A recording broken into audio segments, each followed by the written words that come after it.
Well, friends, in case you missed it, today is Easter. And I have a hunch that you already know what I'm going to talk about. As a man once said after Easter worship, "Pastor, you must be in a rut. I only come once a year at Easter, and it's always the same message." Well, friends, this morning the question isn't, is the Easter message new? The question is, has the Easter message changed the way that you live? Has the death of Jesus on the cross, has His 3 days in the grave, has His going from life through death into life again changed the way that you live? In a similar vein, a Sunday school teacher once asked her class, "If I sold my house and my car and had a big garage sale and gave all the money to the church, would that get me into heaven?" And the kids shouted, "No!" Well, how about if I cleaned the church every day and mowed the yard and kept everything nice and tidy? Would that get me into heaven? And again, the kids said, "No." Well then, if I was to be kind to animals and give candy to all the children that I meet and love my wife, would that get me into heaven? And again, they answered, "No." Well, the teacher continued, "Then how can you get into heaven?" And a little 5-year-old boy shouted, "You gotta be dead."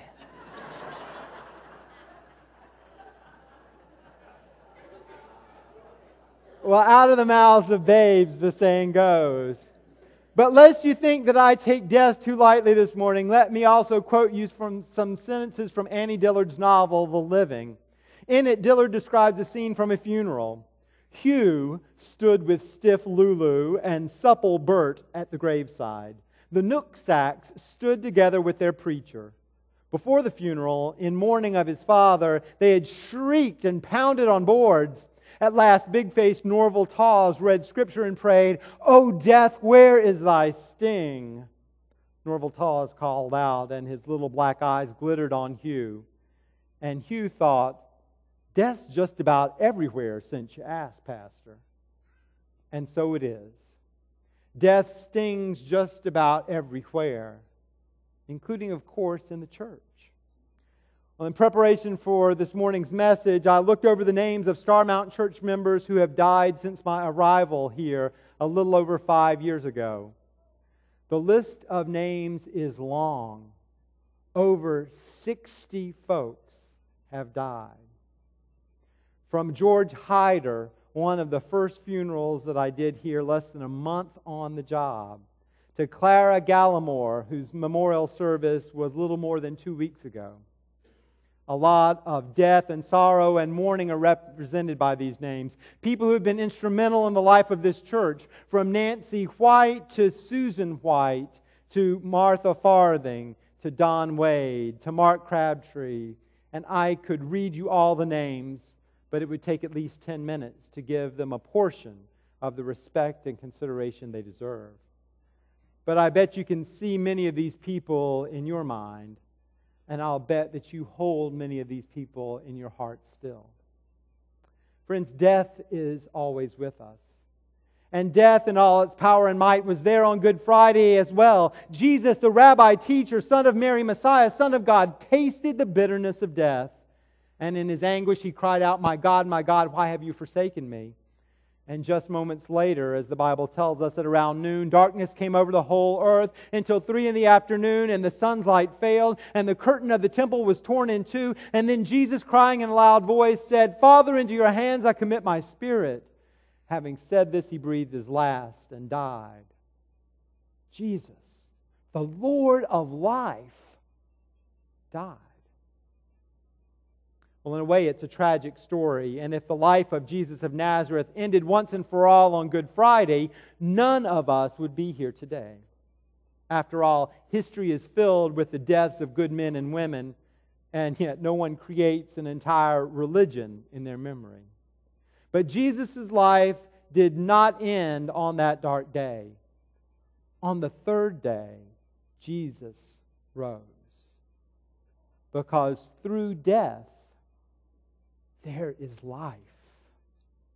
You and I are here today as living testimonials to this. Today, billions of people across the world worship and praise Jesus because He lives.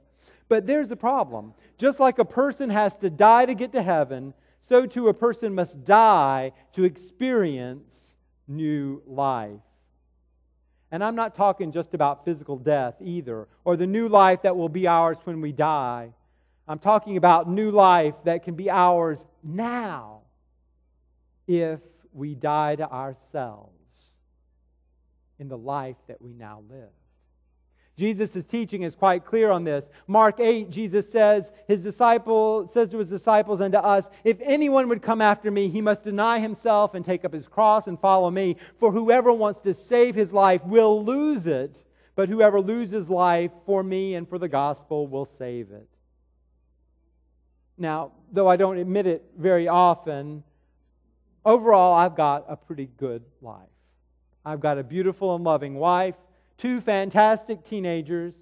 I live in a nice home. I have pretty much everything that I need to live a comfortable life. And when I hear these words from Jesus, I begin to ask myself, would I follow Jesus away from my current comfortable situation into something much more uncomfortable?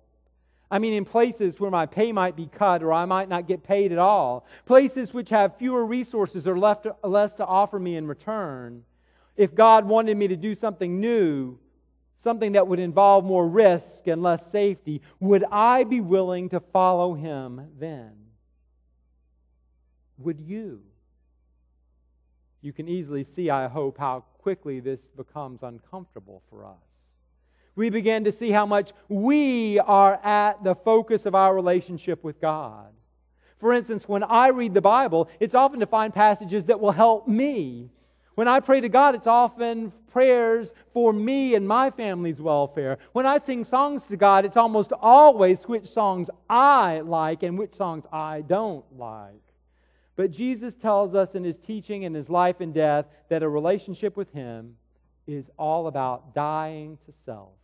Jesus tells us that if you're going to follow me, you're going to follow a dead man walking. You've got to pick up your cross daily. A fellow minister, Darrell Dash, says, "The image of a person who's been condemned to die, this is the image of the day, who's carrying the instrument of execution with him because he's about to be killed." Jesus says that's what it means to follow Him. It means you and I have got to stop living for ourselves and our concerns. Dash goes on to say, Jesus also talked about denying ourselves.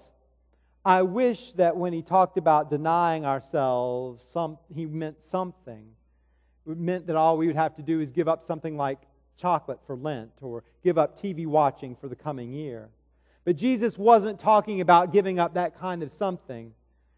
Jesus talked about denying ourselves, to stop making ourselves the center of all our lives. That's what it means to follow Jesus. That's what it means to call yourself a Christian.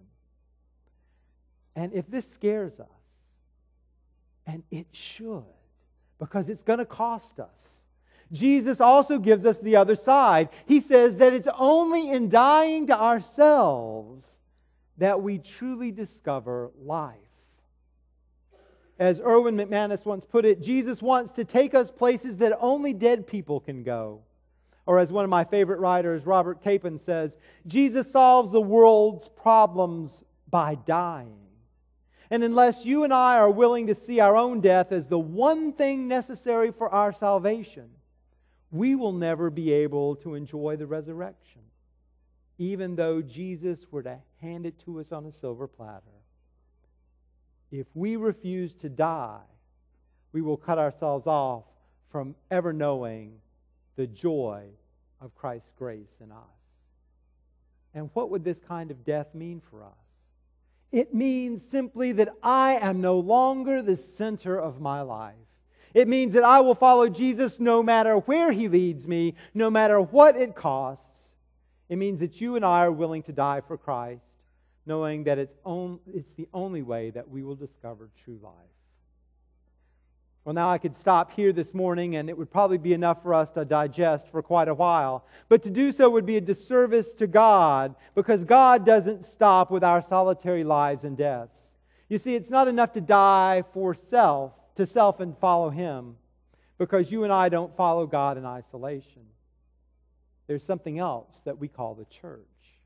And what's applicable to us as individuals is also applicable to us as church. So consider this. What about a church that's willing to die to its own interests and welfare, to pick up its cross to follow Jesus? What about a church that, if faced with a choice between following Jesus into unknown and dangerous territory and taking a safe route that would lead to health and growth, what about a church that would willingly take the dangerous route in order to follow Jesus? Daryl Dash, from whom I quoted a moment earlier, has a website called Dying Church. And on it, he states that a dying church is one which its own growth and health is not as important as its willingness to follow Jesus wherever Jesus goes, whatever it costs. It's willing to turn its back on everything, its buildings, its programs, its staff, everything, in order to follow. Institutional advancement's not as important as kingdom advancement. The church is not concerned with its own survival. Pastors are not CEOs managing and leading people toward a goal, and plans and goals and numbers and budgets are not the main thing. Following Jesus is the main thing. In fact, it's really the only thing. Dash goes on to say that every church is a dying church. In fact, he describes 3 different types of dying churches. One is the church that is literally dying. Its membership is in decline, and it's not going to be around much longer. The second type of dying church is glitzy and successful. Maybe it's got a big building and lots of programs for every day of the week, and it looks alive, but it's really never died to itself. It's trying to maintain its life. That church doesn't look like it's dying, but in trying to save its own life, it's actually losing. The third type of church is one which says to God, we're going to follow Jesus no matter where He leads, no matter what it costs. We will gladly lay down our institution and our building and our survival to follow Him. Well, this church may be small and overlooked or big and well known, but it doesn't care about that. It only cares about following Jesus. Friends, every church is a dying church. But only the last type of church will experience resurrection.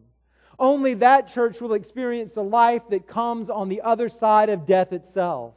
To paraphrase Erwin McManus, Jesus wants to take our church places that only dead churches can go. And in the same vein, if Jesus had already addressed His words in Mark 8 to Starmount Presbyterian Church, they would sound something like this. If any church would come after me, it must deny itself and take up its cross and follow me. For the church that wants to save its life will lose it. But whatever church loses its life for me and the sake of the gospel will save it.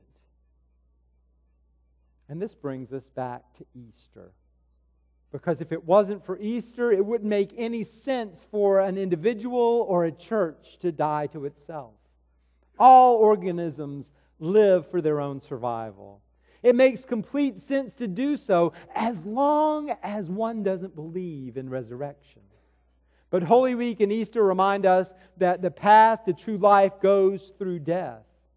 Henry Nouwen once said, the resurrection is God's way of revealing to us that nothing that belongs to God will ever go to waste. What belongs to God will never be lost. An individual, a church that chooses to die to itself, chooses the hard way, because what is harder than dying? But it also trusts God that there is life on the other side.